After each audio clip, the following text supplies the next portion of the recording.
pre-season done and dusted, 2-1 win over Soham. What's your take on that? Yeah, a really good game, a different type of game today with a team looking to come here to defend and then try and hit us on the counter-attack. So they tried to be really defensive and protect the middle of the pitch. And it caused us a few problems at the start of the game. But I think first half we still created, the best chances. We should have scored 2 or 3 goals in my opinion. Obviously missed the penalty as well. Restricted them to very little. We spoke at half time about what we could do to try and penetrate them, and what we spoke about worked. So that was really good. But really impressed as well today with us going behind in the second half of the game and then reacting to that. So we've not really experienced that. So to experience going behind, then reaction to it, to come back and win 2-1, and obviously experiencing a team that's coming here more to defend than to attack, that was good for us as well. And you won't work against 2 bigger centre halves than that all season. So what was pleasing from what the team was getting around the back and trying to create chances that way? Well, yeah, that's it really. You've got 2 massive centre halves. You don't want to play the ball in the air to them. So I don't think you saw them head the ball much today. There's no point doing it. It becomes a second phase game for us. So we looked to how we could try and penetrate the back line and getting behind them and down the sides. And the 2 goals come from us getting in down the sides. So that was really impressive that the information given was taken on board and then executed. And Jonah with a very, very good save in the 90th minute to seal the victory. Yeah, to be honest, the last kind of 5 minutes we become really scrappy, where we should take more control of the game, silly passes in silly areas and not making the right decisions, just inviting pressure. So that's something we'll have to look at and learn from. But the save, I'm thinking goal. I'm thinking it's a goal when he saves. That's what Jonah can do. Some of them saves he makes.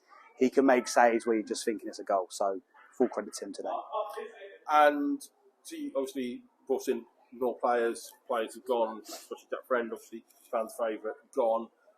Josh Mormon coming in looks a good replacement.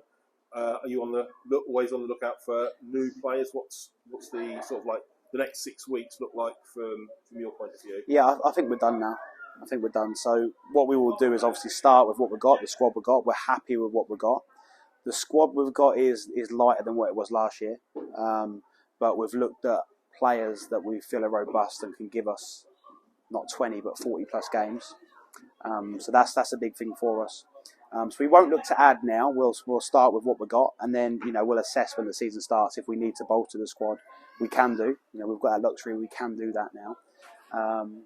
But yeah, it'd be a case of assessing and seeing where we're at for that first kind of 4 weeks of the season.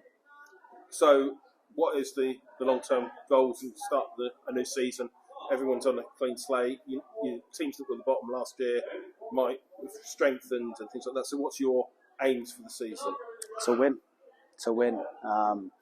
The culture here, me and Seb have been saying it. We've been trying to really get it inside the lads to install that is we want to win. We want to be winners. Last season 7th could have been better if we didn't have that 2-month crazy period. Then we finished higher than 7th. So the aim is to finish higher than that. If we do better than what we did last season, then we'll be in the playoff places. So I think we want to be looking for them playoff places. We've got to be ambitious with that, and we want to try and compete in all the trophies that we're in. So that's what we're trying to build here. That's the ambition that we have, and we want to try and be successful.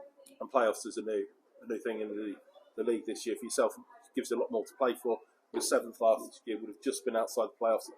So it extends the season. And the 2 months can't happen that you had last year. 100%. That was a learning curve for us. Them 2 months was good for us all as a management team and for them as players to learn and to feel that. I've never felt that before. So it was a tough experience, but I think it's a good experience for us in the future.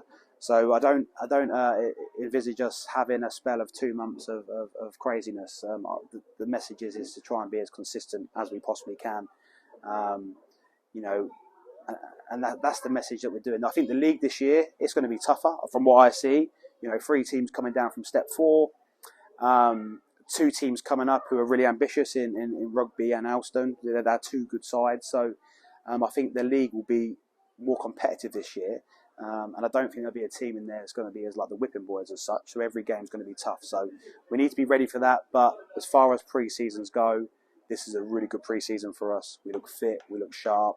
We're scoring goals, we're creating opportunities, and we're working so hard off the ball. You know, the work we've been doing off the ball has been really good. Seb's been working on them with the out of possession stuff, and we've looked really solid and really aggressive. So it's all coming together, and now onto Pagnell, which is going to be.